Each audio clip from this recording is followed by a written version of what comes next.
కాకినాడ జిల్లా పెదపూడి మండలంపై గ్రామంలో గోశాల గొల్లల మామిడాడ శ్రీ సూర్యనారాయణమూర్తి స్వామివారి దేవస్థానానికి చెందిన షాపులను అనపర్తి నియోజకవర్గ ఎమ్మెల్యే నల్లమల్లి రామకృష్ణారెడ్డి ప్రారంభించారు. ఈ సందర్భంగా శాసనసభ్యులు మీడియాతో మాట్లాడుతూ మండలంలో పలు అభివృద్ధి కార్యక్రమాలకు శ్రీకారం చుట్టడం జరిగిందని, గొల్లల మామిడాడ గ్రామ పరిధిలో నరసరావుపేట కాట్రావులపల్లి రోడ్డును 90 లక్షల రూపాయలతో సీసీ రోడ్డు నిర్మాణానికి శంకుస్థాపన చేసి గొల్లల మామిడాడ గ్రామ ప్రజల కోరిక నెరవేర్చే దిశగా అభివృద్ధి సాగిస్తున్నామని, కూటమి ప్రభుత్వం వచ్చాక ప్రజలకు సుపరిపాలన అందించాలనే ఉద్దేశంతో అభివృద్ధి వైపుకు అడుగులు వేస్తున్నామని, ఎన్నికల్లో ఏవైతే సూపర్ 6 అమలు చేస్తామని హామీ ఇచ్చామో ఒక్కొక్కటిగా జూన్ నాటికి పూర్తిగా అమలు చేస్తామని, అభివృద్ధికి సంక్షేమం మేళవించి సమాంతరంగా ముందుకు తీసుకెళ్తున్నామని, అలాగే అభివృద్ధి ఏ విధంగా పరుగులు పెట్టిస్తున్నామో రాష్ట్రం మొత్తం చూసుకున్నా ఇదే విధంగా పలు కార్యక్రమాలు చేస్తున్నామని, ప్రజానురంజకంగా పరిపాలించడమే కూటమి ప్రభుత్వం లక్ష్యమని, ఇవాళ రాష్ట్రం సంక్షోభంలో ఉన్న మా నాయకుడు చంద్రబాబు నాయుడు ఆదేశాల మేరకు సంక్షేమం అందించాలని ముందుకెళ్తున్నామని, రాష్ట్రంలో సంక్షోభంలో ఉన్నప్పటికీ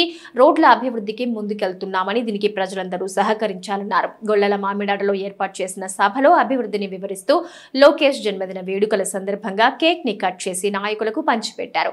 ఈ కార్యక్రమంలో పెదపూడి మండల కూటమి నాయకులు, గొల్లల మామిడాడ గ్రామ నాయకులు, కార్యకర్తలు, గ్రామస్తులు, తెలుగు మహిళలు పాల్గొన్నారు.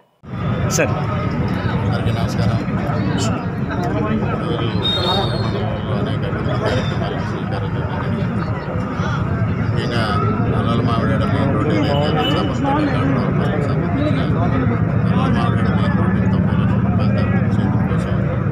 శంకుస్థాపన కార్యక్రమం, అదేవిధంగా పైన చింతపల్లి రోడ్ని 60 లక్షలతో అభివృద్ధి చేస్తాము. అరకుదురు నుంచి కైకోలు వచ్చే రహదారిని ₹1 కోట్లతో అభివృద్ధి చేస్తాము.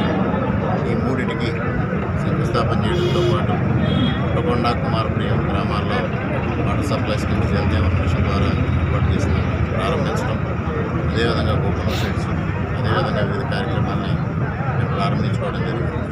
ఇవాళ కూటమి ప్రభుత్వం అధికారంలోకి వచ్చిన తర్వాత సుపరిపాలన అందిస్తామని ఏదైతే స్పష్టమైన హామీ ఇచ్చామో దానికి అనుగుణంగా ఇవాళ అభివృద్ధిని, సంక్షేమాన్ని మేళవించి సమాంతరంగా రెండు తీసుకెళ్ళడం జరుగుతుంది.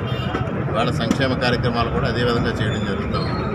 ఏదైతే సూపర్ 6 కార్యక్రమాలను అమలు చేస్తామని ప్రకటించామో ఒక్కొక్కటిగా దాన్ని అమలు చేస్తూ రేపు జూన్ నాటికి అన్ని కార్యక్రమాలు అమలు చేసే విధంగా ఇవాళ చర్యలు తీసుకోవడం జరుగుతుంది. అదేవిధంగా ఇవాళ అభివృద్ధి ఏ విధంగా పరుగులు పెడుతూ ఉంటాం, రాష్ట్ర వ్యాప్తంగా అదేవిధంగా నియోజకవర్గంలో కూడా అదే విధమైన కార్యక్రమాలు చేస్తాము. ప్రజారాజ్యకంగా పరిపాలించడమే కూటమి లక్ష్యం. ఆ దిశగా చంద్రబాబు నాయుడు గారి నాయకత్వంలో ముందుకెళ్తా ఉన్నాం. ప్రజలందరూ కూడా సహకరించమని కోరుతా ఉన్నాం. ఆర్థిక సంక్షోభం ఉన్నప్పటికీ కూడా ఇవాళ రోడ్ల అభివృద్ధి